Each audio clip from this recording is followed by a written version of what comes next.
안녕하세요. 오태규 김정민입니다. 제목처럼 미친 차 하나. 아무리 미국이라지만 이게 좀 해도 너무한 스펙입니다. 그냥 고성능 전기차 두 대를 퓨전 시킨 거예요. 드래곤볼의 퓨전처럼. 그래서 두 대 같은 한 대를 만들어 놨습니다. 무게도 두 대, 출력도 두 대, 배터리 용량도 두 대. 와, 존재감은 제곱으로 곱하기 4배는 되는 것 같습니다. GMC는요, GM산하입니다. GM산하의 상용차 트럭을 생산하는 그런 브랜드고요. 1911년에 윌리엄 C. 듀란트, GM 창시자죠. 그때 설립된 회사입니다. 어떤 분들이 험머는 중국에 넘어갔다 이렇게 얘기하는데 험머 내연차가 넘어간 거예요. 폰티악 정리될 때 내연차는 이제 가망이 없다. 이런 기름 먹는 하마는 앞으로 상품성이 없다 해서 이게 넘어간 거고, 이 상표권과 관련된 권리는 아직까지 GM이 다 가지고 있습니다. 그리고 여러분들이 영화에서 보게 되면 이제 인터셉트 비클이라든지 정부 관료들, 유콘 트럭 이런 것들 생산하는 업체가 GMC입니다. 우리나라에서도 안 돌아다녀서 그렇지 매체를 통해서 많이 봐와서 익숙하죠. 여기에서 이제 험머 EV를 기획을 했습니다. 요게 GM의 실버라도 EV를 비롯한 픽업 트럭의 베이스가 될 겁니다. 그래서 여기에서 다뤄지는 기술이 앞으로 실버라도 EV를 비롯한 다양한 모델의 기본이 될 겁니다. 여기 몇 가지 좀 새로운 기술들이 들어가는데, 클랩워크라 그래서 개처럼 대각선으로 움직인다. 그러니까 4휠 스티어링이에요. 벤츠에서 5도 꺾네, 10도 꺾네, 그래 첨단이네, 기술이 좋네 이렇게 얘기하는 걸 가지고 제가 아이고야 벤츠야 니들이 왜 이렇게 됐냐. 이거 오래된 기술이에요. 그리고 사실 비클 다이나믹스에서 후륜 조향이 되는 부분은 빠르게 달리는 자동차에서 정말 제어하기가 어렵습니다. 요거는 정지했을 때 아니면 최소 회전 반경 줄일 때, 홈로 주파할 때, 어디 빠져나갈 때 이럴 때 도움이 되는 거거든요. 그러니까 SUV에서는 상당히 홈로 주파용에서는 이게 도움이 됩니다. 그래서 후륜 조향이 다른 거 없어요. 앞에 스티어링 기어가 뒤에 하나 더 들어가 있는 겁니다. 이게 복잡한 링크, 출력이 걸리는 주요 구동축이라서, 그래도 5링크하고 간섭 때문에 많이 못 꺾는 거지, 꺾으려면 전륜 쪽하고 다 똑같이 꺾을 수가 있어요. 그래서 제가 몇 도 꺾는 거 거기에 의미 두지 말라고 했던 얘기가 바로 그건데, 전기차 시대가 되면은 모터, 그 다음에 출력 전달 장치가 직관적이고 단순해지니까 이런 차들이 앞으로 많이 나올 겁니다. 자, 그 다음에 이제 어댑티브 에어 서스펜션으로 6인치가 올라갔다 내려갔다 할 겁니다. 6인치면은 14.9cm니까 꽤 많이 도강도 해야 되고 또 홈로드 주파를 해야 되니까 이렇게 해서 이런 기능들이 좀 들어간다. 배터리는 LG와 합작사로 세운 얼티엄 셀스의 배터리를 사용을 합니다. 자, 대충 이렇고요. 스펙을 보시면은요, 스펙이 처음부터 웃음이 나와. 그냥 무조건 두 대를 합쳐놓은 거라니까. 와. 그리고 보면 가격이 이렇게 비싼 거 아니에요. 이거 가격이 두 대 그것도 고성능 전기차 막 7만 불, 8만 불 이 정도 수준의 고성능 전기차 두 대가 합쳐져 있는 건데, 제가 볼 때는 이건 저렴한 거예요. 저렴하다니까 좀 이상하네.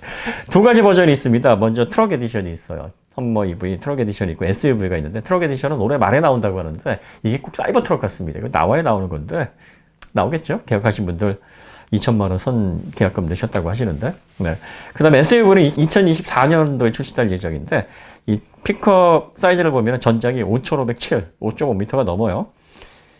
전폭이 2,201, 2.2m가 넘습니다. 전고가 2,009, 2m가 넘어요. 미터 단위가 이렇게 자연스러운, 야, 이게 대형 트럭도 아니고 이 미터가 그냥. 공차 중량이 4.1톤입니다. 4,103. 휠 베이스가 3,445. 이게 경차 사이즈만 하네. 드래그 코에피션트, 공기저항 계수가 0.5. 이런 것 따위는 필요 없다. 출력과 배터리 용량이 깡패다. 이런 개념인가요? 휠은 305-7018. 타이어 외경이 884. 스케일이 다릅니다. 자, 그 다음에 SUV는 좀 작아요. SUV는 전작이 4999, 5m입니다. 그 다음에 전폭이 2197. 전고가 2976. 살짝 사이즈를 좀 줄였지만 여전히 거대합니다. 공차 중량은 4톤이에요, 이것도. 휠 베이스가 3218. 공기저항 계수가 0.45. 타이어 사이즈는 같습니다. 웃음밖에 안 나온다, 진짜. 천조국이라고 그러지만 너무한 거 아니냐, 이거? 최대 출력은 이 트라이모터 기준으로, 고성능 모델 기준으로 설명을 해드릴게요. 픽업 에디션이 746kW. 1000마력이 넘어요. 자, 그 다음에 SUV가 619kW. 840 페어데스타키로 그 정도 되죠. 정출력 범위가 5000rpm에서 10,000rpm. SUV도 같습니다. 최대 토크가 1485Nm. 1480원. 이것도 고성능 모델의 2배입니다. 자꾸 웃음이 나오는데, 네. 재밌습니다. 지금 그 테슬라 모델 Y 퍼포먼스의 최대 토크가 674 뉴턴미터고요. 이 GV70 700입니다. 2배가 넘죠? 네. 그 다음에 정토크 제어 범위가 0에서 3500 RPM. 배터리는 200kWh. 그렇습니다. 아마 넷은 180kW 정도 될 거예요. 180kWh 정도. 보통 한 10% 정도 마진을 주는데 그 정도 되지 않을까 싶습니다. 그래도 엄청나네요. 고성능 전기차 2대 분입니다. 자, 모터 특징이 참 재밌죠? 10,000rpm까지 밖에 정출력 제어 공간이 발휘가 되지 않습니다. 그리고 토크는 출력에 비해서 보통 평균치 대비 한 1.3배 정도 높습니다. 보통 1485 정도면 출력이 900kW 정도 잡혀도 이상할 게 없어요. 그 이상 잡혀도. 그런데 이렇게 최대 토크를 많이 잡아놓은 건 SUV 특성상, 픽업 특성상 이 저회전 구간에서 견인력을 최대한 높이겠다라는 거죠.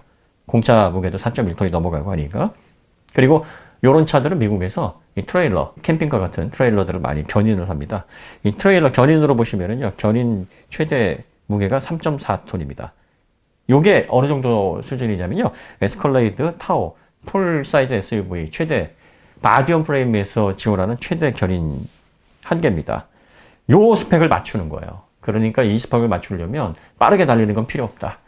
저회전 토크를 최대한 강하게 해서 견인력을 높여서 픽업, SUV로서의 용도, 미국 환경에 맞게 특화를 시키자. 딱 보면은 무슨 세팅 같습니까? 디젤 세팅이죠. 사실 이 전기차에서 가솔린, 디젤 구분이 있을 수가 없는데 이렇게 또 설계 묘미를 통해서 픽업 트럭, 그 다음에 마디엄 프레임 SUV와 같은 그런 맛을 느끼게 세팅을 했다는 겁니다. 그러니까 이건 빨리 달리라고 만든 차가 절대 아니다. 충전 속도가 350kW고요. 800V 시스템을 사용을 하고 있습니다. 이게 폭스바겐, 현대, 그리고 세 번째네요. 아직 차가 나와야죠. 나오질 않은 상태니까 세 번째로 적용했습니다가 아니라 적용할 예정입니다. 이렇게 얘기를 해야 됩니다. 800V 시스템, 그리고 350kW, 이게 굉장히 중요한 거예요. 350kW 정도는 돼야 200kWh 배터리를 그래도 80% 충전하는데 40분 조금 넘게 걸릴 겁니다. 이거 150kW로 충전하면요, 80% 충전하는데 1시간 반이 더 걸릴 거예요. 이거 어떻게 했습니까? 못 써요. 자, 그 다음에 이 최대 충전 용량이 요게 회생제동 시 전력을 받아들이는 최대 수치, 거기와도 직결이 됩니다. 왜냐하면 전기 모터의 최대 토크가 결과적으로 회생제동 시 최대 제동량하고 같습니다.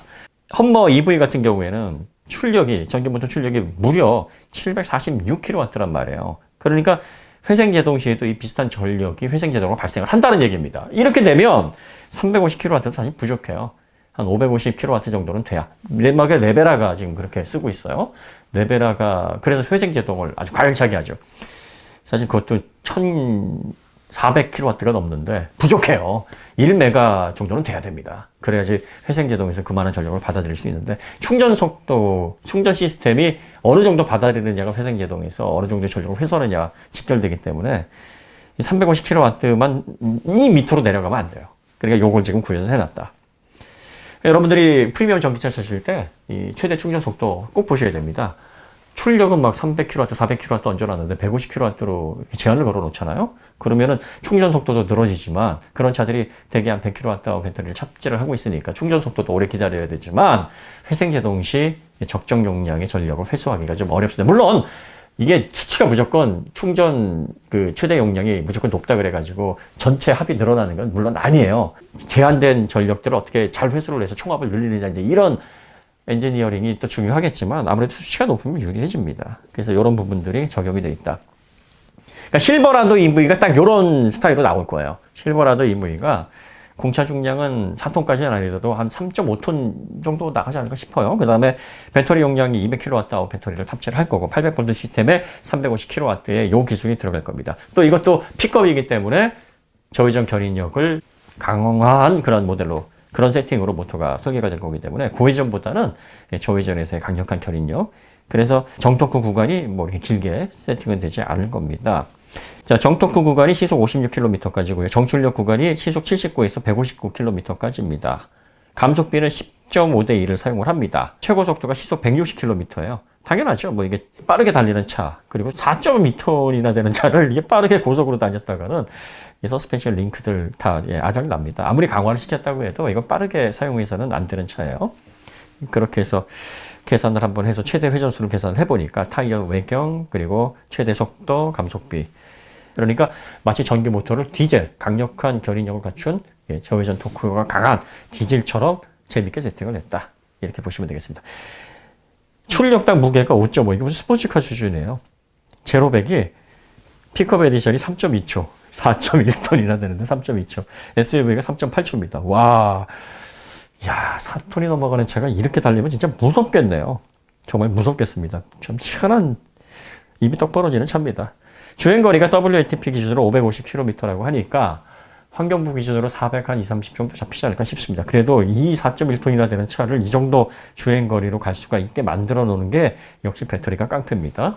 V12 지원한다고 합니다. 배터리 용량이 200kWh예요. 4인 가족 기준으로 300kW 정도 한 달에 전력량 사용하잖아요. 아껴서 쓰면 하루에 한 6, 7 정도 쓰면은요, 노지 캠핑 한 달도 버틸 수 있다는 얘기입니다. 이거 진짜 어마어마한 기능이에요. 자, 그러니까 GM이 지금 전기차 전략 부분에서 상당히 괄목할 만한 그런 기술들을 많이 선보이고 있네요. 전기차 원래 대량 그 양산차의 원조입니다. EV1 처음에 기획을 했고요. 이게 납축 배터리 처음 사용했다가 고출력 납축 배터리, 니켈 수소까지 해서 2년 정도 출시됐다가 전량 회수했거든요. 이게 뭐 누가 전기차를 죽였는가 해서 정유카리텔이나 미국의 거대 딜러사의 로비 혹은 회유 여기에 넘어갔던 이런 거 다 했는데 나중에는 이게 사고 리스로만 판매를 했기 때문에 사고 만약에 발생을 해서 징벌적 손해배상 들어가게 되면 이거 답이 없다. 남지도 않는데 상당히 많은 제작비 그리고 많은 개발비가 투입이 됐는데 손해를 많이 봤다 그래요. 그래서 스스로 전기차를 엎었죠. 그 다음에 GM은 네오디뮴 연구 자석을 스미토모 금속과 함께 제일 먼저 개발을 해서 특허를 낸 기업이기도 합니다. 그래서 PMSM, 퍼머넌트 마그넷 싱크로너스 모터, 이게 GM 때문에 만들어진 거예요.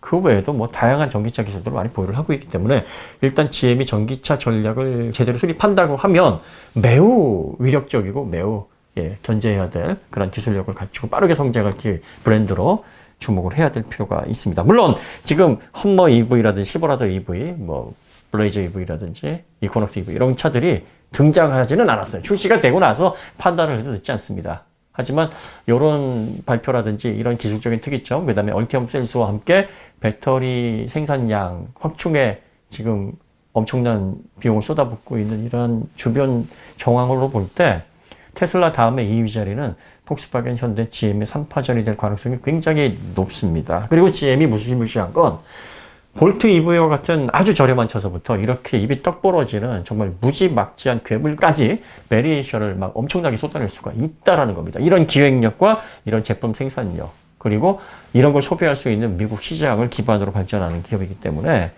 상당히 현대 기아차에서 견제해야 되고 앞으로의 움직임을 주목해야 될 대표적인 기업입니다. 포드보다는 GM이 상당히 강자로 부상할 확률이 굉장히 높습니다.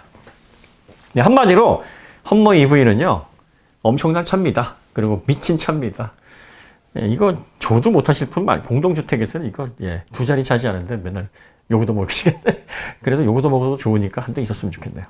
이거 언제 출시가 되려나. 어쨌든 이렇게 험머 EV 관련해 가지고 정리를 하시면 될 것 같고요. 네, 그리고 앞으로 전기차 시장에서 이제 빠른 기술 전환이 이루어질 거고 독일 기업은 지금 아직까지 해법을 찾지는 못하고 있습니다. 하지만 해법은 답은 찾으면 찾는 거예요. 아직까지 못 찾았다 그래서 앞으로도 못 찾는다 이렇게 볼 수는 없죠. 그래서 변화되는 시장을 계속 유의해서 관찰해보고 새로운 데이터들이나 새로운 어떤 소식들이 업데이트가 되면 우리의 생각은 거기에 맞춰서 보정을 하면 되는 겁니다. 과거에 이렇게 얘기했다고 해서 어떻게 책임질래? 이렇게 얘기하시면 안 되는 거예요. 뭐 중계를 하는 사람이 왜 책임집니까? 기록을 보고 잘 읽어줘야 되는 거죠. 기록을 보고 엉뚱하게 읽어주면 책임을 져야 되는 겁니다. 그렇지 않습니까?